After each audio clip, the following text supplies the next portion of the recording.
Welcome to Flavor Text, a podcast where we look at the intersection between lore story and gameplay in Arkham Horror the card game. I'm CrabbyTerror8, and I'm joined as usual by my very deep and meaningful co-host, Kevling. How are you, Kevling? I'm fine, thank you. How are you, CrabbyTerror? I'm good. I realize I always tell myself I'm going to come up with some clever saying, and then I forget until the last minute. So it's just usually something that comes up. Grab something out of the corner of your mind.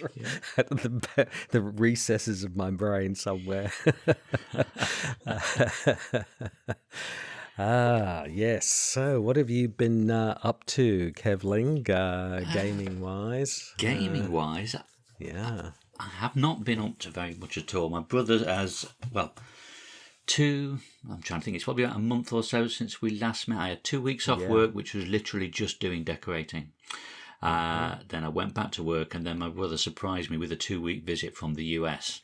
Nice. So not seeing him for 4.5 years. Wow.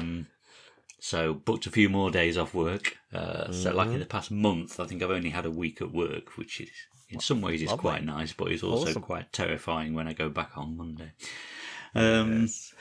But yes. So literally all my time's been spent with the family over the past few weeks. So I've not had much time for gaming at all, and I had 2 Kickstarters arrive during that time as well. So it's quite frustrating. How dare he come and rob me of my gaming time? Only joking, Colin. He's not listening, don't worry.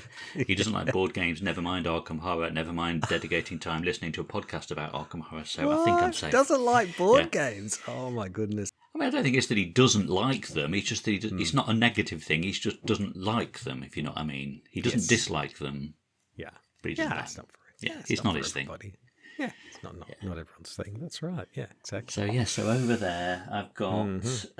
He bought me a Warhammer game that you can only get in America, even though it's made 10 miles away in Nottingham.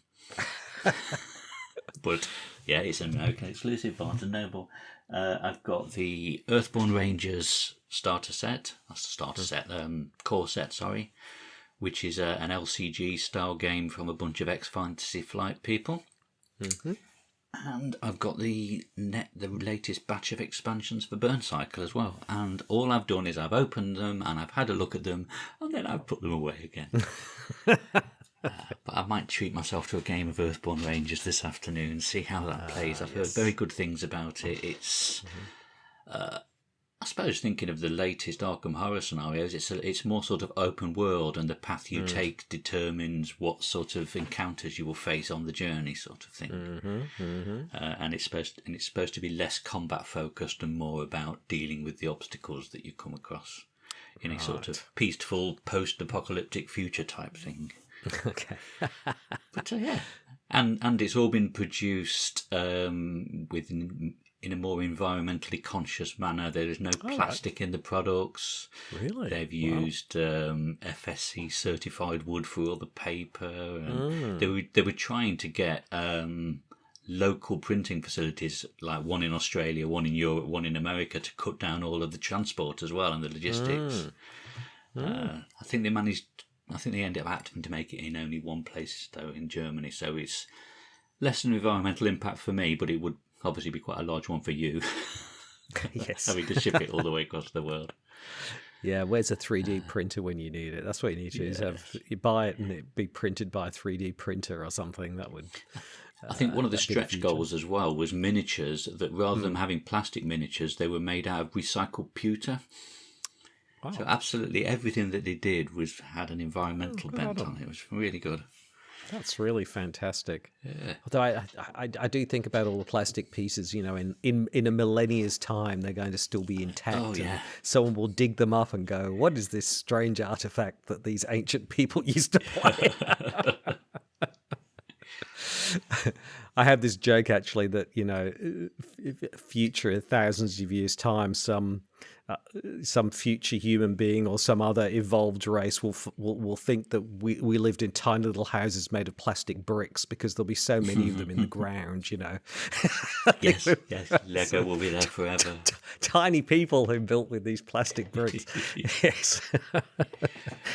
Okay, that sounds interesting. Well, it'd be interesting to hear how they handle sort of open world in a board game because, you know, there's been obviously some discourse around how that has worked or perhaps not worked in Scarlet Keys. So it'd be interesting to see how other people manage that. And then video game wise, I've been neck deep in Baldur's Gate 3. Absolutely loving it. It's absolutely an amazing game, and it's one of these ones. My daughter bought it, and it seems to have just landed fully formed with no hype. And yeah, so I'm playing it, my daughter's playing it, my youngest is playing it, and all three of us have had completely different experiences. And the decisions you can make can completely change your party makeup. They've both got a particular party member that they're saying is absolutely fantastic. You've got to have this party. She won't talk to me. She told me to F off because of the decisions I've made. Yeah, so it's just absolutely incredible game. I think I'm just about to start the final act of the 3. So yeah, I've actually made it to Baldur's Gate. So okay, yeah, absolutely amazing awesome. Game. I thoroughly recommend it. Yes, I do want to play it. I do want to play that one. So yep. Yes. And what about you? I feel like I've been rambling about games for a while there. So what have you been up to? Well, I platinumed Bloodborne. So there's that. I was going to say, I heard there was a platinum. Yeah. And my daughter and I worked through it, and we had a bit of a friendly competition going on about who could kill which bosses, and she was well ahead of me. But anyone who knows Bloodborne knows there's a particular boss in the DLC called the Orphan of Kos, which they say is one of the hardest bosses in the entire Souls series, and I managed to kill it single-handedly. So I was very chuffed with myself with my 50-something-year-old reactions to, you know, I don't quite respond to things as fast as I used to, but yes, that was quite an achievement. So I was very proud of myself. So yes, we finished that, and we have a game Xbox Game Pass, so Lies of P is another Souls-like that's come out, which has been very well regarded, and so that was free on Game Pass. Well, free in inverted commas. Yes.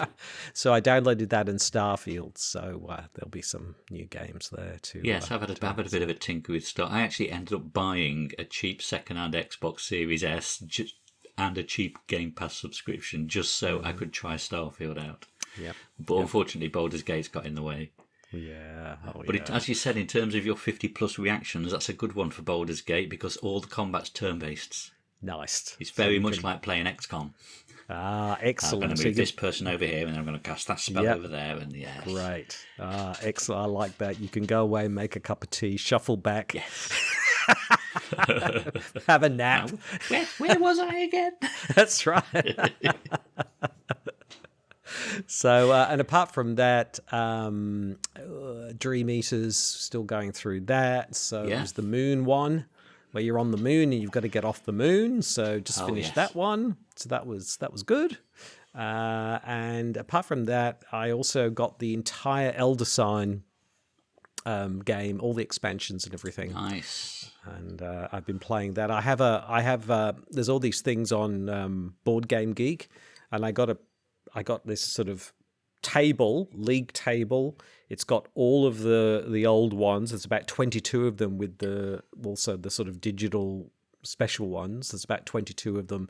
And then it's got them by every expansion. So you do them and then you score them as per the app, the Elder Sign app. So so you're playing it in the app, are you, rather than the physical? No, I'm just using the scoring scoring method from the app. Right. So I'm playing True Solo, and I've played 10 or 12 in just the base game, and then you move to the Streets of Arkham expansion and do them all again, and so on and so on and so on. Right. So it's like the Investigator games then, yes? it is a little bit. So I'm enjoying. I mean, it's easy to play. It's not particularly complicated. I can walk away if someone interrupts me. It's no big deal. Yes, I'm quite enjoying that. So nice. Yeah. So there we go. So here we are at the Depths of Yoth. So how did we get here, Kevling? Where were we last time? What were we up were to? In the depths of some ancient history on an alien world, or not an alien world, was it? But we were... It's lost in time and space, essentially, weren't we? In the body of a Yithian or something. That was it, yes. Yes, which was really what turned out to probably be somewhere in the Great Australian Desert, wasn't it? In like thousands of years, a millennia ago. Yeah. It was really taking us out of. It's really like taking us away from the whole game. It's like almost like a standalone, and then it dumped us back underground again. Alejandro was back being himself, perhaps or not, but maybe for the first time. Yeah, that's right, exactly. And we remained non-Yithians, which is always good. Yes, that's right. So you could end up back as a Yithian, which could be a little bit challenging, I imagine. Yes. It's a rage quit table flip moment there, isn't it? Yes, exactly. So this game has quite a bit of a sort of a prologue, doesn't it, before it actually gets to the scenario? It does, yes. Yes, so we're on the Depths of Yoth now, aren't we? So we've sort of woken up after whatever happened in the City Archives. Yep. And we it's almost like City of Archives was like a little side quest, and now we're back to exactly where we were at the end of, was it Heart of the Elders, wasn't it? Yeah, Heart of the Elders Part 2, wasn't it? Part 2, yeah. So we're back there trying to find our way down to this place that we're searching for. Yes, because it was the whole thing is we've been, and remember we were saying, or I was saying anyway, why are we finding this nexus of Nkai? And Chitaka's telling us we've got to find it, we've got to go there, and we've gone back to the jungle, which I think is insane personally, but we all went back there, and then like you do in the middle of it, we get transported out of time and space for a while and then appear back, or you end up in the 1930s insane, one or the other. But anyway, so we're back trying to find this nexus of Nkai without really knowing why we're here, what we're doing, but we know we're sort of doing things for the right reasons, but everything's a little bit vague, I think would be the right way to describe it. Right. So, shall we start off with the intro then from the campaign guide? Let's do it. Right. So, shall I start with intro 1? Mm-hmm. Several hours after you wake, your laborious descent pays dividends. The red glow emanating from the bottom of the steps grows brighter with each step. The stone floor finally levels off, and the choking tunnel's walls open to reveal a labyrinthine network of immense far-reaching caverns. Littered throughout the caverns are the ruins of a vast city, the likes of which you have never seen. The elaborate stone architecture has been worn away by ages of abandonment, but you sense that there is a history here that runs deeper than even you can fathom. When you turn around to question Ishtaka, you notice a faint yellow glow in her eyes. Her pupils narrowed and contracted. Yoth, the last refuge of Volusia, she quietly intones. Just then, a terrifying roar echoes through the cavern. The walls and floor shake with tremendous force, and the red glow that permeates the area brightens. A flood of hissers emerges from the tunnels all around you. Ichtaka walks to the edge of a nearby precipice and looks out over the vast depths. He's here. I feel his presence, the father of serpents. Yig. So then we check our campaign log. If we are forging our own path, we go to intro 2. If Ichtaka's faith is restored, we go to intro 3. Otherwise, we go to intro 4. Now, I've just had a quick look before we started recording about how those decisions are reached. So if you're forging your own path, that was just at the start of Threads of Fate. You made a decision whether you're going to listen to Alejandro, listen to Ichtaka, or ignore both of them. Yep. That one's easy. If Ichtaka's faith is restored, there's quite a lot goes into that. So it's a combination of, are there two cultists in the bag? And they would have come from defeating Ichtaka with clues back in the scenario 1. Wow. And listening to her tale in scenario 3. Wow. If we forged a bond with Ichtaka, that's the second check. That would have been the resolution of scenario 3, Threads of Fate, if we'd completed the Act 3 deck, which was either pursuing Ichtaka's prey or investigating the location she wanted us to investigate. And then the third check is if she had confidence in us, and that would be in scenario 4, Boundary Beyond, if we got resolution 1 and we'd opened more than 3 paths. I see. So all of those things have to be true for Ichtaka's faith to have been restored in you to then lead on to intro 3. Not only is that a lot of things, but this really stretches back. That's great because it's really going back literally to the first scenario. Yeah. Wow, that's quite a lot of things, isn't it? Definitely. That's brilliant. Yes. Oh, the other thing is I looked up this Velusia, so I was wondering what that meant. I don't know if you looked it up, but it was basically. I might have looked it up last time. Really, it's just many authors, not just Lovecraft, have used it. It's where the sort of serpent people who existed before humans, that was their city or whatever. So what she's intoning about that is the last refuge of Velusia being the last refuge of the serpent people. They didn't fight with humans and then kind of lost, and humans then sort of took over after that, but we're talking like centuries ago. So we're starting to see there's serpent people, there's sort of Yithians, and then there's humans. So there's sort of these, it's starting to kind of emerge. And Ichtaka's eyes going faint yellow is sort of telling us something's going on here, which we will find out in a moment.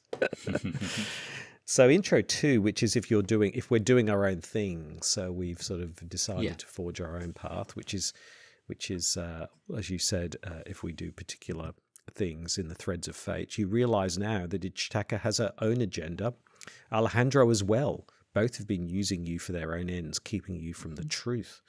You raise a weapon and demand answers from her, catching her by surprise. Yig demands the relic be brought to the Nexus, she responds anxiously. Her eyes grow brightly and her skin starts to scale over. Your eyes narrow, and you move to corner her against the edge of the precipice so she cannot escape. The relic cannot be trusted to the hands of Brotherhood. This much is true, for it is Velusia that shall be restored to glory. Yig has called, and I must answer. Before you can react, she throws herself off the edge and into the depths below. So in your campaign log, you then record that Ichtaka is set against you, and you add an Elder Thing token to the Chaos bag. So we can see suddenly that we've been being manipulated on both sides, even though we kind of thought that maybe Ichtaka was on our side. Apparently not. She's on the side of the Yig and the serpents, it would seem. Yes. And then we had the Brotherhood and Alejandro and I guess the Yithians on the other, I guess. So there we go. Okay, so intro 3 then. So that was if Ichtaka's faith is restored. So that convoluted series of decisions and events that come to that conclusion. Yes. So you approach Ichtaka and rest a hand on her shoulder. Your companion takes a deep breath and turns to face you. Her eyes are cast downward in shame, and they have returned to their normal colour. I'm sorry. I brought you to your ruin. He called out to me long ago, told me of my heritage, my people. I did his bidding willingly. She clenches her fists, her gaze meeting yours. But now I realise I was wrong. Humanity deserves its time on Earth. You may have inherited it from far more powerful forces, but it is humanity's time, not theirs. You don't completely understand what she's saying, but you understand the implication. Whatever Ichtaka truly is, she is on your side. A calm silence lingers between you, an unspoken bond that joins you as one. We must get to the Nexus and prevent the serpents from recovering the relic, she explains after a few moments, breaking the silence. You nod in agreement and skip to setup. There you go. So, yeah, I don't know what Alejandro's doing in all this. I guess he's just standing there. But so she's on our side then. She's going to help us against the serpent people. So, yes. And then intro 4 is if we don't meet any of those criteria. You hesitate, unsure what to do next. What are Ichtaca's true motives? Why has she led you here? Before you have a chance to react, she draws her bow and aims an arrow at your heart. Thank you for aiding me this far, she says curtly. But the time has come for us to part ways. Yig has called and I must answer. Her yellow eyes narrow and shine brightly. So if we get that one in your campaign log, record that Ichtaca is set against you. If Ichtaca is part of an investigator's deck, remove her from that deck for the remainder of the campaign. Then you check the campaign log to see if the relic is missing. Then you go to intro 5. And now if it's missing, that means we lost it in the threads of fate and the Brotherhood would have it. Is that, have I got that right? Yes, yeah. Both of these options are the outcome of threads of fate. Whatever happened with the relic deck, whether we found it or the Brotherhood did. Yeah. Yes, because the other one is that you find the relic. So 5 is you lost it, so the Brotherhood must have it. And 6 is you've got it. You've got it on your person. That's it. So intro 5 then. So if the relic was missing and we didn't complete that act deck in Threads of Fate, you must leave this place at once. This is not humanity's battle. It is ours. We cannot let you or the Brotherhood foil our plans. Not now, not when we are so close. Her hand wavers for a moment and her eyes flicker again. You can tell that something is tearing at her, weighing on her mind. Finally she speaks again. Go now, before I change my mind. And if you wish to live, do not follow. I will not give you a second chance. Ichtaca swiftly departs, eyes trained on you, until she leaves your sight. What's she walking backwards? Despite her warning, you feel that you have no choice but to follow. If you don't, who will protect humanity? Interesting. Yes. At intro 6, we have the relic. So in that one, now drop your weapons. The betrayal stings your chest and you are gripped with anger and despair. Thoughts of escape flash across your mind, but you have seen her skill with a bow, with her steady aim. You would be dead before you took 2 steps. You have no choice but to comply. Your weapons clatter to the ground one at a time. Good. Now the relic, hand it to me. Grimacing, you take a few steps forward and offer the relic to Ichtaca. Now, if you have the pocket knife, you do intro 7. If you don't, you do intro 8. Yes. So, intro 7. As Ichtaca reaches out to grab the relic, you pull out your concealed pocket knife and quickly attack, catching her by surprise. The blade cuts deeply across her forearm. Blood sprays across your chest and she staggers with pain, gripping her arm. Her heels clip a rock near the edge of the precipice and she tumbles over the side of the ledge, her scream growing distant as she falls. You barely have time to recover from the shock of what just happened as another colossal roar fills the cavern and the ground shakes. You gather your belongings and continue your descent. And if you don't have the pocket knife, then Ichtaca grabs the relic. You can see the skin on the back of her hand growing hard and scaly. You take a few steps back, knuckles white with anger. Now, go now before I change my mind, she says. And if you wish to live, do not follow. I will not give you a second chance. Ichtaca swiftly departs, eyes trained on you until she leaves your sight. Despite her warning, you feel you have no choice but to follow. If you don't, who will protect humanity? In your campaign log, cross off the investigators found the missing relic and record that the relic is missing. If Relic of Ages is part of an investigator deck, remove it from that investigator deck for the remainder of the campaign. So there we go. So these intros really tell us a lot about what's been going on. So what we may, well, it depends on which ones we get, but generally, if you read them all, what's happening is we've been manipulated by these 2 factions right from the very start. Yes. Right from the very, very, very beginning. And most of them have a negative outcome for us, except that one where we've got Ichitaka on our side, and she actually flips and sides with us. So Yes. it's almost as though that is the sort of canonical story of the Forgotten Age, isn't it? That we're able to get her on side, and she sides with us for the final battles to come, so to speak.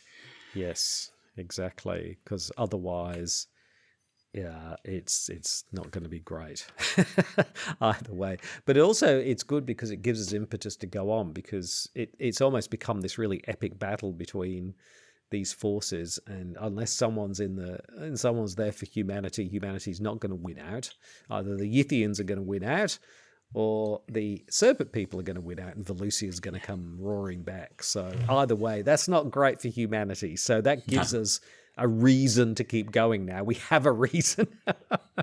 But we still don't know what this relic does. We're still like, okay, but is it just a MacGuffin that we're just, running around after it, or does it have a true meaning? Yeah, we don't know.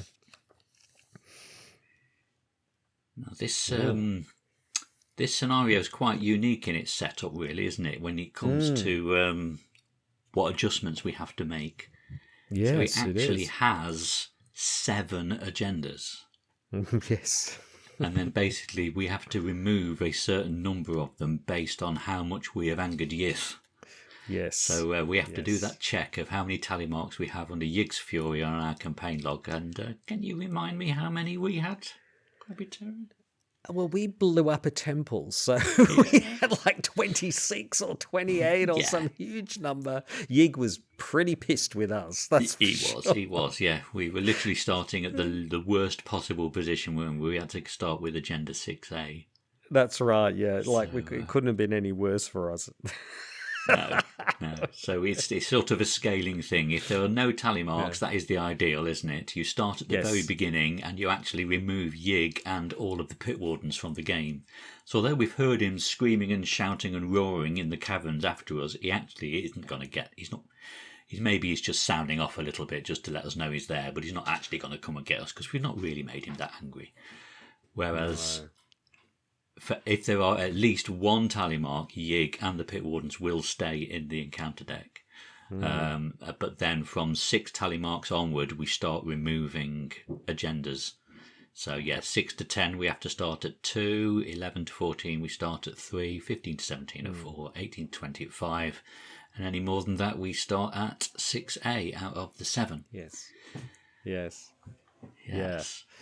Which is really, like you say, it's a really interesting way to start, because obviously the more you've angered Yig, which it's interesting. I went on Reddit and some people talk about doing a pacifist run of the Forgotten Age where you literally kill nothing, you evade everything, and you never get any tally marks and you never piss anybody off.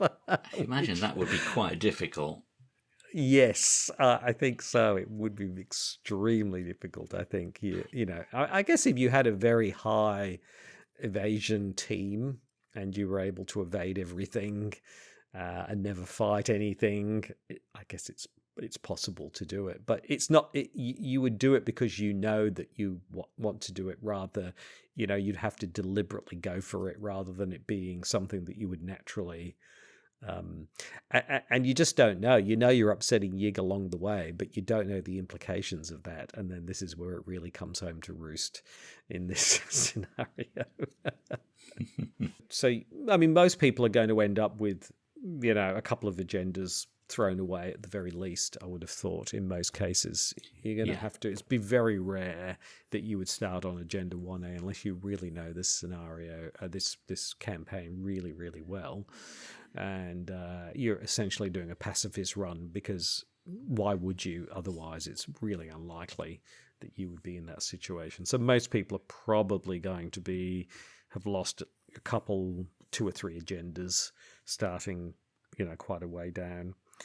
And then you have the Steps of Yoth, and then you sort of set aside 4 other remaining single-sided locations to create an exploration deck. Okay, and effectively that is what this scenario is, isn't it? We are effectively doing the same thing over and over again. Each time we're moving down a level in these Depths of Yoth, and we have the resource. We put a resource on the scenario card to show what level we're at, which will affect some of the tokens as well that we pull from the chaos bag. Yes, exactly. Yes, and then the Harbinger and Yig, it's a little bit like the Miskatonic Museum. They sort of sit in this pursuing space. Yes. And then there's sort of these instructions that they will then spawn at some point and start chasing after you. You've got to get to sort of the end of that sort of line of places, and then it sort of resets itself. So it's like this sort of endless recurring, and you're literally dropping, like you say, down into the depths each time you manage to survive another level. So yes. Yeah. So it also, they only go into that pursuit area if you're starting in one of the higher agendas. So agenda 5 or 6A, if you're starting there, you put the Harbinger in the pursuit area.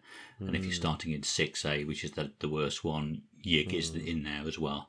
And as you know, that's what we were facing because we were starting in agenda 6. Effectively, we had like a single agenda to get through.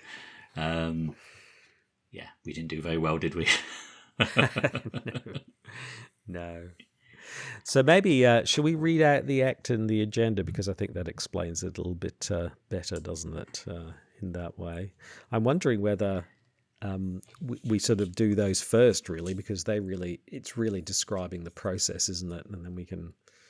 Yeah. I'll read the agenda then. Agenda 1A. Yeah. So this is the ideal situation. You're starting at the very first of the agendas. Mm-hmm. The descent begins. Slowly and cautiously, you begin your descent into the red-litten caves of Yoth. It is quiet, and only the crumbling of stone and your echoing footfalls can be heard in the tunnels surrounding you. And it's a threshold of 3. And the act deck, which doesn't change for most of it, is the journey to the Nexus. Doubt and horror grew upon me as I wound still further down the seemingly endless staircase. Would this thing never stop? And that's from The Mound, which was co-written between Lovecraft and Zalia Bishop. So this directly references The Mound, where this idea of going into the depths. So it has an action. If there are no clues on your location, explore, as we're now used to in this campaign, and you look at the top card for the exploration deck. If it's a connecting location, you put it into play and you move to it. Objective: at the end of the round, if investigators at Steps of Yoth possess the requisite number of clues, they may advance. Beware, any investigator who is not at the Steps of Yoth will be defeated. So, so when you get to the Steps of Yoth, you've got the requisite number of clues. You can then advance. Yeah, but you all have to be there together. Yeah. Yes, correct. Oh, the other thing we didn't mention as well is as you build the Explore deck, there are no treacheries in it, so so you are literally just finding the next location each time. You've not got the worry of something awful happening while you're trying to explore the paths. Exactly. And you need 3 clues per investigator, essentially, to get. So once you get to the Steps of Yoth through the exploration, you need 3 clues per investigator to then advance. Yeah. Yep. So if you do get those requisite number of clues, then it goes 1 level deeper. Act 1B, add 1 resource to the current depth level. So if you manage to get through all of the 4 locations, you've got the requisite number of clues, you add a resource to the current depth level. If the current depth level is 5 or more, then you go to R2. Otherwise, perform the following. Each investigator who is not at the Steps of Yoth is left behind and is defeated. Each surviving investigator loses each of his or her clues. Move each enemy in play to the pursuit area, so they move away to a pursuit area. Remove all doom from locations in play. Set each location in play and in the exploration deck aside out of play. Investigators are not defeated during this process. Draw a random set-aside location other than the Steps of Yoth. Put it into play and place each surviving investigator at that location. Create a new exploration deck consisting of the Steps of Yoth and 4 other random set-aside locations and shuffle the exploration deck. Flip this act back over and do it again. So it's literally, you're just doing that again and again and again. So unless you've done it 5 times, you you just keep doing that each time. So it's just rinse and repeat, rinse and repeat, rinse and repeat. You're just trying, and it's, what you're trying to do is and each time the depth's getting lower, and that impacts the chaos bag, because the skulls are -X for each depth level. That's the main one. So the skulls become more and more difficult as you go down. Other things change as well, but that's the main one from the chaos bag. Out of interest as well, if you were to play this on standalone mode, it's got a little caveat at the bottom. It says this scenario is unwinnable in standalone mode. Your goal is to continue playing for as long as you can. Once each investigator has been defeated, the current depth level will determine how well you perform. So it almost becomes like a challenge scenario. How low can you go? Yeah, exactly. And it lets you choose your difficulty level as well as to setting what the Fury is. So I guess it's quite a good way of testing some of your investigators out. How far can they go, sort of thing. Yeah, exactly. Yeah. Okay, right. so now we know the structure of how things are going to happen. Shall we look at look at all of the locations, in fact? Yeah. They're all single-sided, aren't they? They are, yes. Yes, yeah. And as we said, all the exploration deck will only consist of 4 of these 9 locations and the Depths of Yoth. So it could be the Depths of Yoth is one of the first couple of locations you find, and in which case you've got an easy level. Or it could be the last one, yes. Yeah. First one I've got then is Broken Passage. So that is a 3 shroud, 0 clues, so that's not going to help us with our objective. Forced, when you explore while at Broken Passage, check your supplies. If you do not have a pickaxe, place a doom on Broken Passage. So that's almost like a double whammy on that one. There's no clues for you to find, and if you've not got a pickaxe, it's going to help contribute towards the agenda progressing as well. And then it's another quote from that Lovecraft and Zelia Bishop, The Mound. The subterranean approaches to Kunyan, or such as could be remembered, were either blocked up or carefully guarded, and all encroachers were treated as dangerous spies and enemies. The next one we have here is Forked Path. And so it's just a picture of, essentially there's 2 choices to go. It's a 2 shroud, 2 clues per investigator location. When you explore while at Forked Path, check your supplies. If you have a map, continue drawing cards from the exploration deck until you have drawn 2 connecting locations if able. Put both of these locations into play and choose one to move to. So, it's kind of self-explanatory, really. And it means if you've got the map, you've kind of got 2 choices then, which is nice if one of them is indeed the Broken Passage. And I guess once you've been through this for a couple of levels, you'll start to remember which locations connect to which other ones, and then therefore knowing which path to take will help you determine whether that is going to lead to the Depths of Yoth or not. But the way the randomization works, you could end up playing at exactly the same levels again, the same or completely new, or some combination. So you're never quite sure what you're up against and how the pattern and the map will play out. Exactly, which is very nice. Exactly. Yep. Yeah. Okay, so the next one I have then is Bridge Over NK. 2 shroud, 1 clue per investigator. Bridge Over NK. I never know how to pronounce that. Gets 1 shroud for each vengeance point in the victory display, so that could potentially get tougher. One other thing which endangered Zamakoma's status in Tsath was his persistent curiosity regarding the ultimate abyss of NK beneath the red-litten Yoth, and again, that's from the Mound. Yeah, so Zamakona was like a conquistador, kind of Spanish conquistador who stumbled upon this whole thing and ended up living there. So, yeah.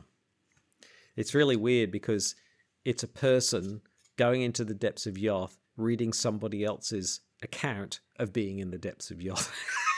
It's like, okay, I'll get my head around that. So, yeah. And now I've got the Hall of Heresy here. which is a 4-shroud, 1 clue per investigator. And this one has, while an investigator is in Hall of Heresy, it is considered to be in the victory display for the purposes of counting vengeance, because there's a vengeance of 2. There's no victory points on any of these, are there, so far? No. And this... Well, I guess you'd be reusing them, though, aren't you? So if you put them in a victory display, they'll be out of the pool. True, yeah, true. It has been built in imitation of certain temples depicted in the vaults of Zin to house a very terrible black toad idol. That's from the mound again. Yep. Okay. The next one I have is Caverns of Yoth, 1 shroud, 1 clue per investigator, but it has the forced effect. After Caverns of Yoth enters play, place clues on it equal to the current depth level. So this could be an easy farming spot on the later levels to get all the clues you need. Yep. Only it doesn't connect to the Steps of Yoth, so you've still got to go elsewhere to get there, but it might be a handy shortcut depending on the sequence the locations come out at. And, there's another quote from the mound. They, or their principal ancestral element, had first been found in a wild state amidst the cyclopean ruins of the deserted red-litten world of Yoth, which lay below the blue-litten world of Canyan. Then I've got Bright Canyon here, which is a 2-shroud, 2 clues per investigators. Forced after you enter Bright Canyon, if you are poisoned, take a damage. Doesn't really explain why, but you do. And action. Check your supplies. If you have binoculars, discover 2 clues on Bright Canyon. Group limit once per each depth level. Okay, nice if you've got binoculars. Yeah. Okay, my next one is Abandoned Site. It's got a Shroud of X, where X is the current depth level. 1 clue per investigator. So in the contrast to the Caverns of Yoth that we just looked at, which is a nice easy one with loads of clues on the later levels, this is almost the opposite. There's very few clues and it gets harder and harder the deeper you go. Formerly, several races of them had inhabited the entire underground world, which stretched down to unfathomable abysses, and which included, besides the blue-litten region, a red-litten region called Yoth, where relics of still older and non-human race were found by archaeologists. They're enjoying their blue-litten and red-litten, aren't they, and these quotes? Yeah. Yes, it was, there was a lot of, because I listened to, on YouTube you can hear all these stories, and yes, there was a lot of littens in the stories. And then I've got here Crumbling Precipice, which is a 4-shroud 0 clue location. When you attempt to explore while at Crumbling Precipice, steps test for willpower. If you fail, test 3 foot. What's that? That's agility, isn't it? If you fail, test 2 combat. If you fail, you fall to your death and are killed. If you succeed at any of these tests, you explore as usual, and it just has 1 false step. It gives you plenty of opportunities to not die, but yeah. Oh yeah, and that's the time you're going to pull the tentacle. Yes, isn't it? Yeah. And if you're killed, you're not defeated. You are. That's the end of the campaign, isn't it? Yeah. Yes. And then the final one I have is City of Serpents. Shroud 3, 1 clue per investigator. While City of Serpents has no clues on it, it is considered to be in the victory display for the purposes of counting vengeance. So that's very similar to, was it Hall of Heresy? Yes. So, yeah. And we have another quote from the mound. How many littens have we got here? Oh, I don't think we've got any this time. This much was known from the very few manuscripts and carvings found in the vaults of Zin beneath the largest ruined city of Yoth. Mm-hmm. And then we have the Steps of Yoth themselves. It's a weird picture because it doesn't really look like steps at all. I'm not sure what the picture's supposed to represent. I can't quite work it out. But sort of red, looks like a red snake, if anything. Yeah, is that sort of like an illuminated doorway? Oh, that's like what it is. Steps sort of coming out of it, yes. or down towards it. I'm not sure which way round it is. Yeah. It's a 3 shroud, 0 clue location. When adding to the current depth level, if investigators at Depths of Yoth possess 5 per investigator clues as a group, each investigator at Depths of Yoth crosses rope off from his or her supplies. Add 1 additional resource to the current depth level. Maximum once per game. So this is... Oh, I see. So if you've got the rope, you can throw in clues. Skip a level. Yeah. Yeah. And it says a twisting passage over the chasm leads to a set of narrow, steep steps bathed in the red glow of the depths further below. And there we go. Yeah, so we need 3 clues per investigator to move down a level, don't we? But it's basically if you've got if any one of those times you've got 5 or more between you or each, you get to skip a level. But you can only do it once a game. Yeah. I do think it's quite nice looking at those locations that there's 3 of them that are impacted by what supplies you chose to bring with you. So the decisions you made at the beginning of the game are still having an effect right here in scenario 7. Yeah. This is what I really like about this scenario from that perspective. It's like taking a lot of choices from the past and it's, bringing them to bear in this particular scenario. So that's the thing. We're rushing across each level. We're trying to get these clues. We're being chased by various monsters, perhaps Yig, perhaps the Harbinger, and trying to get down at least to 5 depth levels if possible. And each of these depth levels is something unique about it as well, so which is nice. It's good that it's not just rinse and repeat for the agenda and the act deck, because the agenda is different each time. Yes.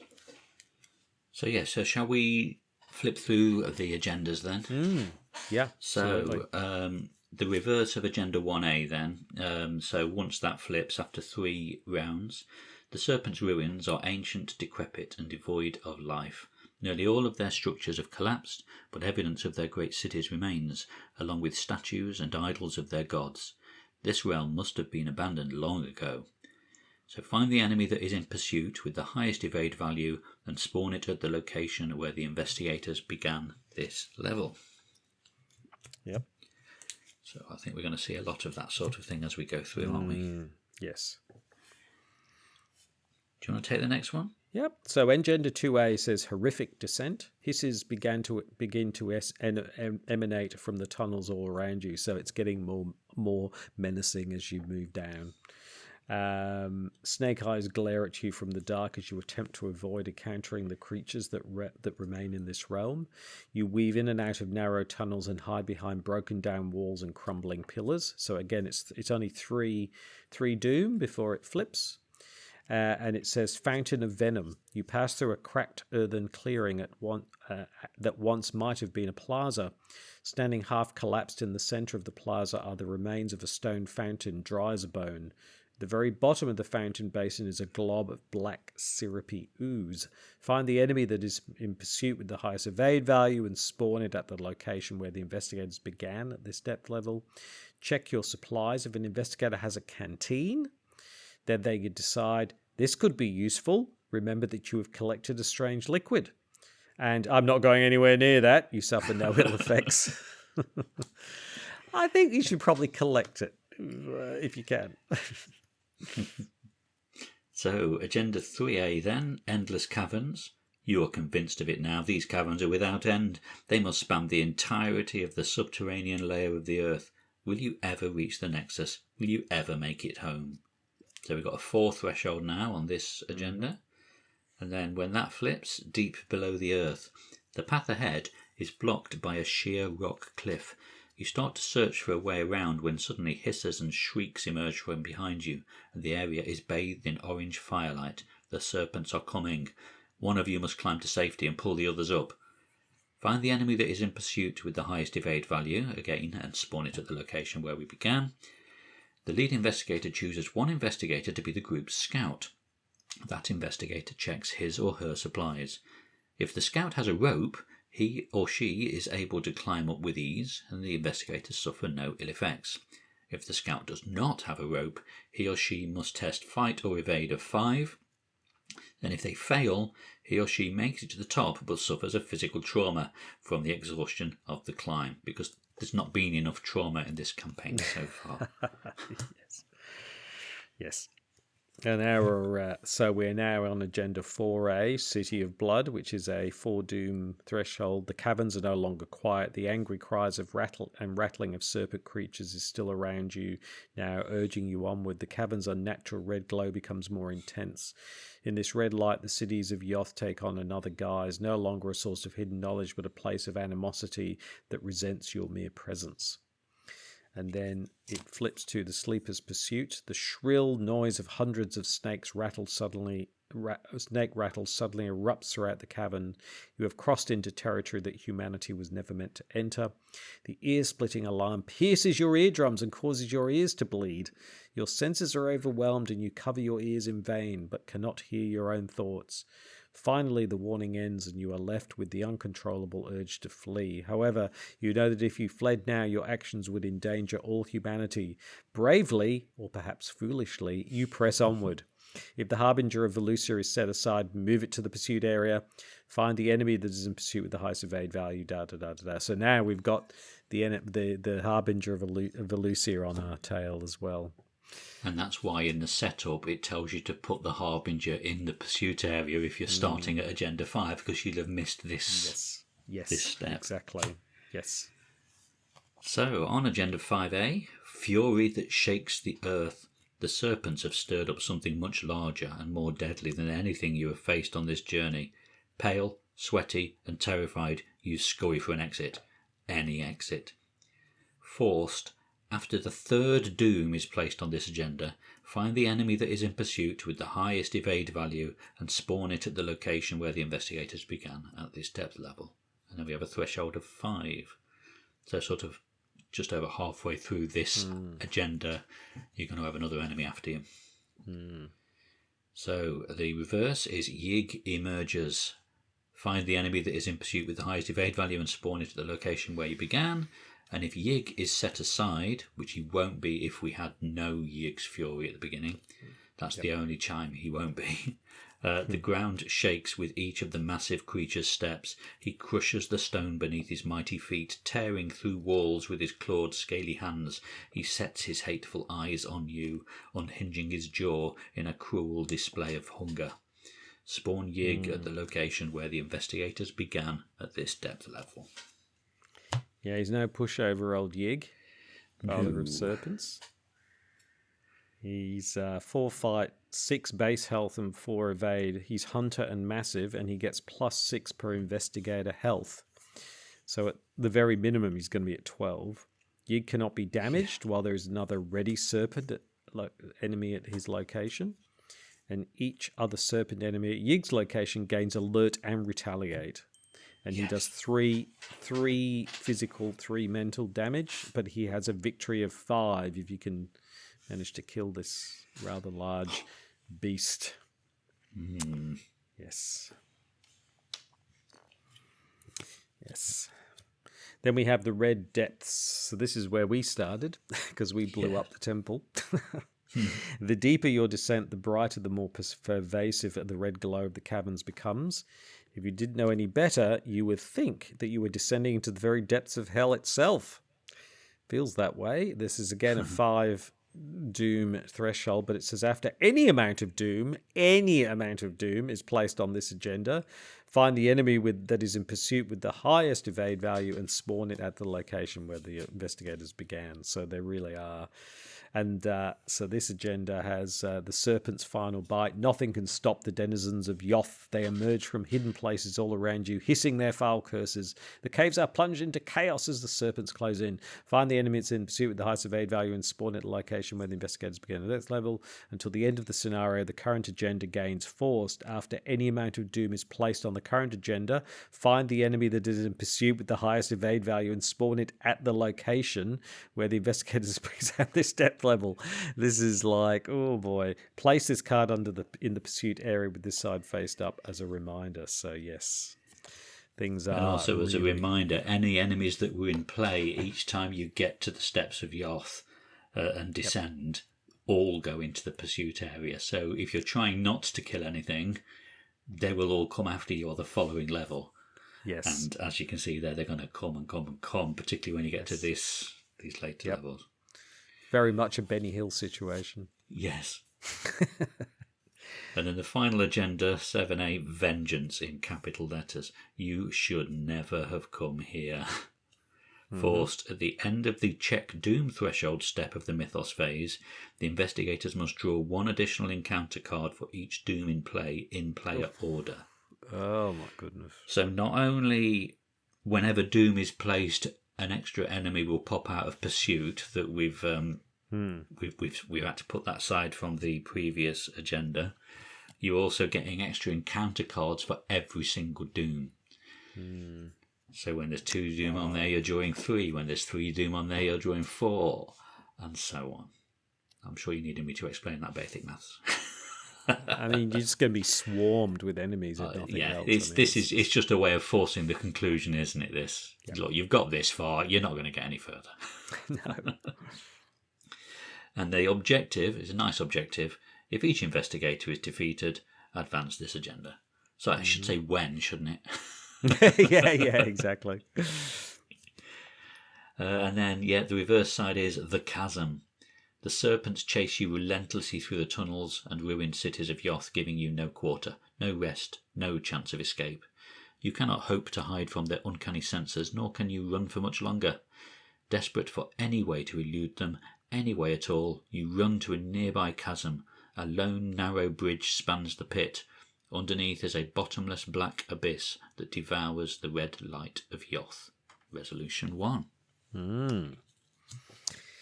Yes, so very exciting, very stressful scenario. You really do feel like you're being chased down. It does a good job of doing that. Shall we take the resolutions then? Yes, absolutely. Shall I do resolution 1? Okay, so resolution 1 is the one we were just talking about. So that's it also applies if no resolution was reached at all. You still do resolution 1. Yes. Yeah. After hours and hours of travel, you have only just scratched the surface of this boundless subterranean world. Humanity could spend centuries mapping out these tunnels and never complete the task. No matter how quickly you plumb the depths, the serpents chasing you are hot on your tail.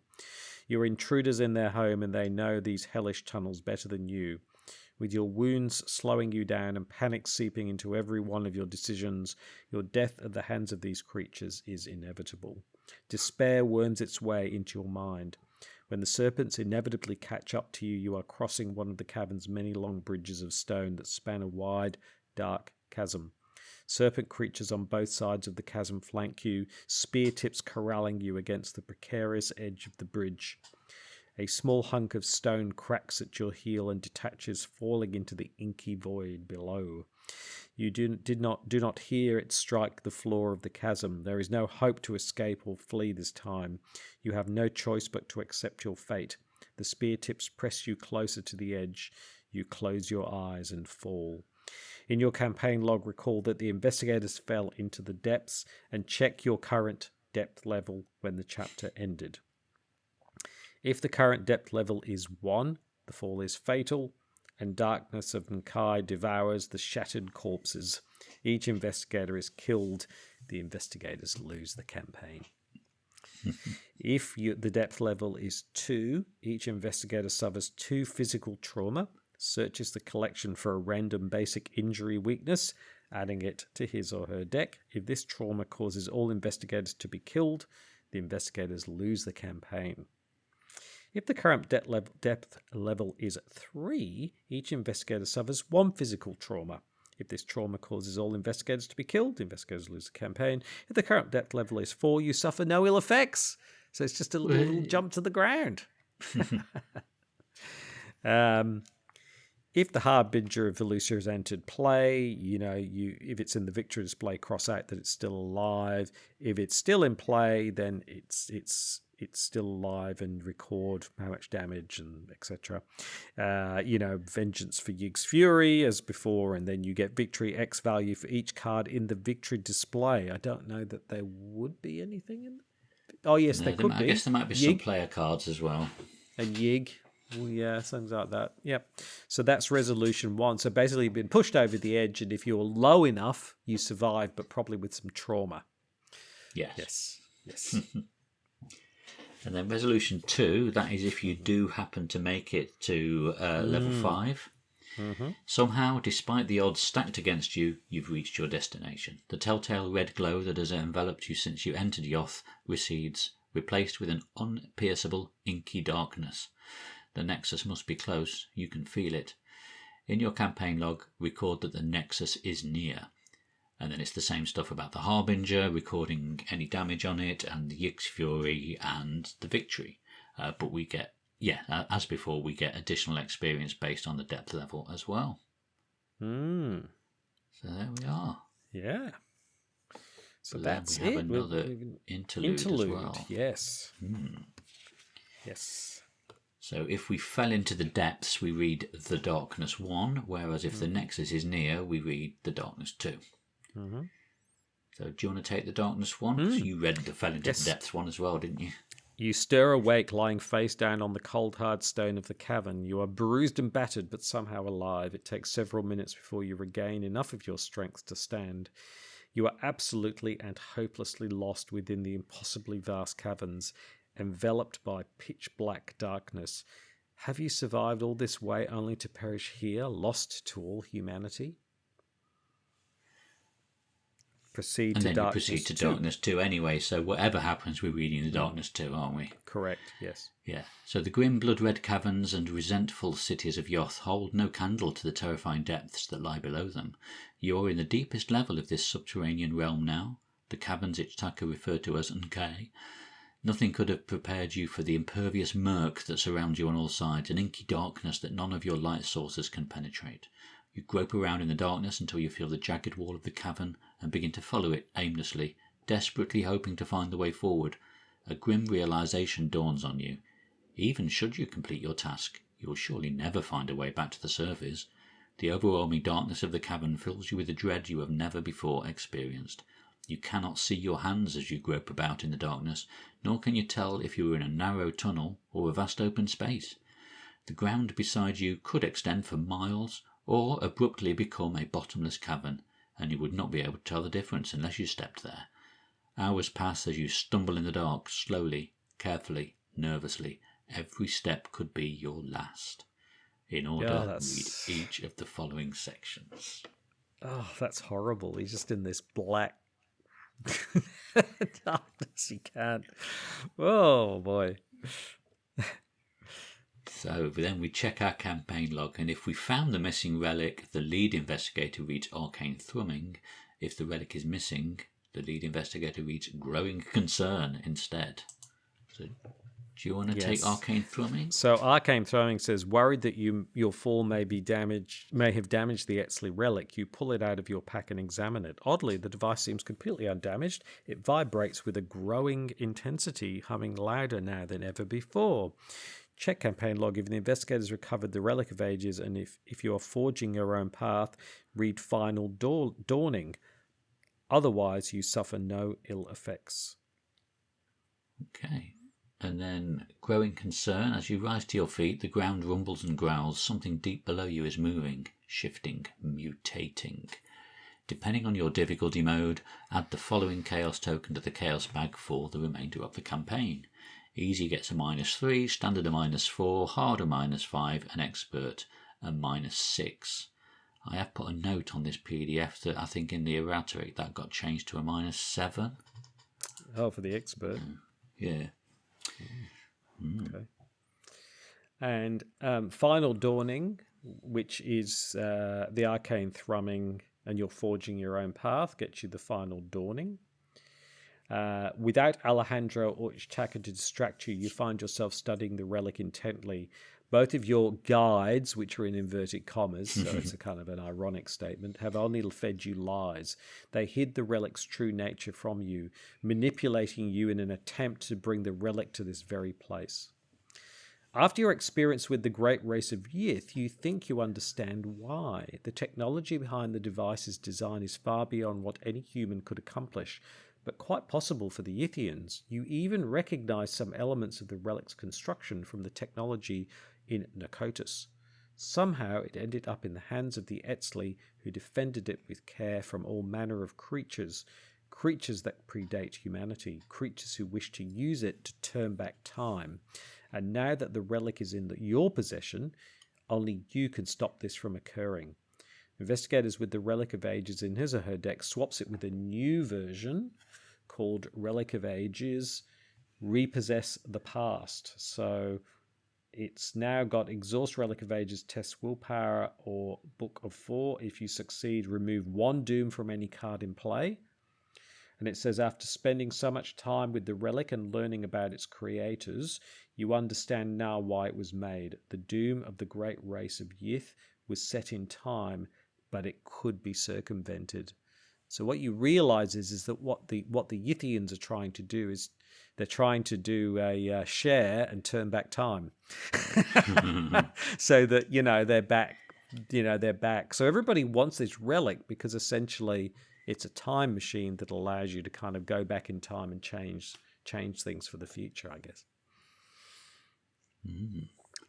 Yep. So the next item on the interlude. After hours of slow progress, you eventually stumble into a brazier filled with marble cubes. Check your supplies. If any investigator has torches, he or she reads Torchlight, otherwise read the Abyss. So Torchlight says, though the light from your torches is snuffed by the overpowering darkness of this realm, you decide to try and light the brazier with the flames. To your surprise, after you hold the torch against the strange cubes for several moments, the brazier erupts in a fury of blue and silver flames, consuming your torch and almost melting your hand to the bone. Though the light from the brilliant flame only reaches a few yards around you, more braziers light up in the distance, their flames guiding your path forward. At least, you hope. In your campaign log, record that the braziers are lit. Otherwise, the Abyss, the odd material inside, does not seem to accept any source of fire you use to try to light it. Your hope is snuffed out along with the light around you. Miserable, you prepare to endure the darkness ahead. In your campaign log, record the braziers remain unlit. Mm-hmm. And then, if the braziers are lit, check your supplies. If any investigator has a map, he or she reads Reading the Signs. Reading the signs, as you traverse the cavern, something catches your attention. Streams of cold, gentle water that drip down the walls of the cavern. Curious, you unfold the previous expedition's map and sit by one of the lit braziers, mentally retracing your steps. If your calculations are correct, you have travelled much further south than you could possibly have guessed. Could it be these caverns extend all the way to the coastline? Do the caverns never end? Each investigator with a map earns 2 additional experience as he or she gains insight into the caverns that dwell beneath the surface of the earth. And then finally, you have no sense of how much time passes in the cold, terrible abyss of an Unkei. Cross off all provisions and medicine the investigators have remaining in their supplies. And that is it. Yes. We are at the final chapter. Wow. Or are we?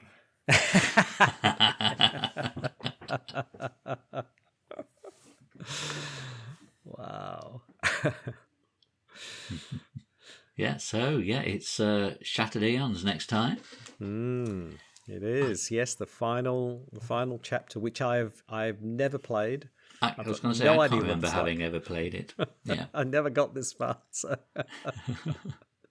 I don't think a lot of people do, to be honest. I think a lot of people end up giving up or defeated before they ever get to this final chapter. So I'm really looking forward to that. So what do we think about this scenario, Kevling? What are your thoughts?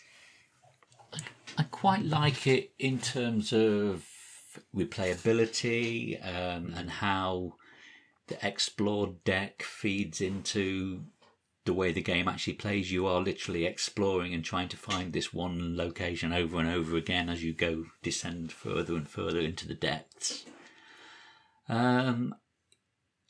It's very punishing though, isn't it? Yes, it is. Particularly when you're as unwary as we are and make stupid mistakes early on in the campaign that make this one almost impossible. Yes. But obviously for seasoned players, they won't be making such foolish decisions early on in the game. No. No, not at all. No. And I quite like the way it's structured, like I said earlier, that it could just be a standalone challenge scenario. Let's just have a test, see how far I can go, see how well I can do this time. Last time I got to level 7, blah, blah, blah. Yeah. Yeah. No. And what about you? What do you think of it? Oh, I mean, I really like this scenario. I mean, it is punishing, but this whole campaign is punishing. I mean, this is like sorry, it goes without saying, doesn't it? Yeah. This is like the Dark Souls of Arkham Horror, the card game here. I mean, and you know, it does a whole lot of things. I mean, if we just look at it from a story perspective, it ties together a whole lot of threads from the past. So everything you didn't know suddenly becomes revealed to you in this scenario. So you know that you've been manipulated by the Yithians and Alejandro and the Brotherhood on one side and the Serpent People and Ichtaka on the other. So you realize that, or, you know, so that becomes really clear. You also now understand why this Relic of Ages is something that everybody's fighting over, because it literally allows you to go back in time and sort of change things to your advantage. No wonder everybody wants it. And you either have it or you don't have it. I guess if you don't have it, you wouldn't know that, so you wouldn't have that particular information. But if you do have it, then you realize what it's for. So in the arc of this campaign, it gives you a whole lot of information and brings that all together in a kind of a really epic way. I mean, this is sort of epic. This is a fight amongst sort of these huge cultures across time and space, and we're just mere humans trying to kind of hold our own in this moment. So, and then there's the scenario itself, which, you know, works so well. It's so exciting and really stressful because you're racing down in these depths and being pursued. So it works really well in terms of just within the scenario as well. So it manages to work at that campaign level. It managed to work at that level, and then the actual mechanics of the game, of the scenario, work really well to kind of give you this idea that you're racing to you know, to get to the bottom of the depths. The thing I like that it does is there's quite a lot of text, but it breaks it all up by using things from the past. Oh, you've got this, or you've done that. So you're never just reading a slab of text. You're constantly reading short snippets, and then your decisions and things you've done in the past impact what happens next, which makes it much more enjoyable to kind of go through it in that way. So it's really nice the way it brings everything together like that in that way. And yeah, a lot of people aren't going to survive it to go to the final bit, but you know, the other thing you think about is you end up in this nowhere place at the bottom of the earth, and you think about where you started at the university deciding to go into the jungle in the first scenario. Yeah. How far has this campaign come? I mean, we've been all over the place. You know what I mean? We've been into the distant past. We've been under the earth. Yeah, it's epic in that way. So even though it's been really grueling, it's like we've come so far despite all of the odds. So it's really good at kind of giving you that sense of huge achievement if you manage to make it this far. Even if you've got like 5 trauma and everything else, you'd be like, wow, I've managed to survive this long. And so I think it does a really good job from that perspective as well. So yeah, it's really good. Yeah, and then like you say as well, it sort of brings the story together and really sort of sets you up for that final scenario, doesn't it? So now you know where you are, you know what's going on. Yes. You've got an idea of what you might need to do next. Yeah, and not in a, here it all is, and now you know the answer. It does a really good job of, like, you reflect back on, oh, okay, I've been manipulated, this happened, that happened. So it's really good at kind of tying it all together through your own experience rather than just giving you the answer, you know, here you go, here's all the answers. There's some bloke there who just tells it all to you, kind of thing. So it's really good from that perspective. Even the thing about the Relic of Ages, the fact that you've been with the Yithians, you now look at it and go, hold on, I can work this out. I now know why this is the way that it is, that kind of thing. So yes, because we've sort of had an artificial overview of it, really, haven't we? Because we've sort of in this podcast we've looked at every possible permutation of events. Yes. Whereas on your playthrough, you'll only get some of those snippets, and you'll have an idea of what's going on. Exactly. But not necessarily the full picture. No, and I had no idea. So I had no idea. I've played the Forgotten Age a couple of times. I've never got further than Depths of Yoth.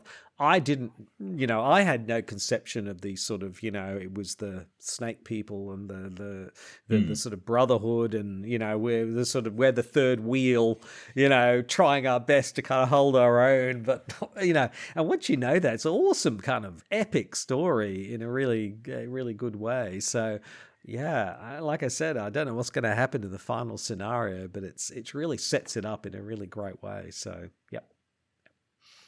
Excellent. Awesome. Okay, so there we go. So thank you very much for listening. Please like, comment, and subscribe, and tell us what you think about the Depths of Yoth. Is it one of your favourite scenarios, or not? You're not particularly keen on it? We'd certainly be keen to hear from you. And Kevling and I will certainly look forward to. I guess we'll be playing Shattered on standalone, Kevling, because I don't think we survived Depths of Yoth. Yes. But until next time, I'm CrabbyTerror8. And I'm Kevling. See you later. Bye. Bye. Awesome. So as usual, thank you for listening. We're on all the major podcast platforms, so please subscribe on your podcast service of choice. And if you have any feedback, you can email us on ftextpodcast@gmail.com or on Twitter @textflavor. So on behalf of Crabby Terror and myself, thanks for listening, and we'll see you next time. Bye.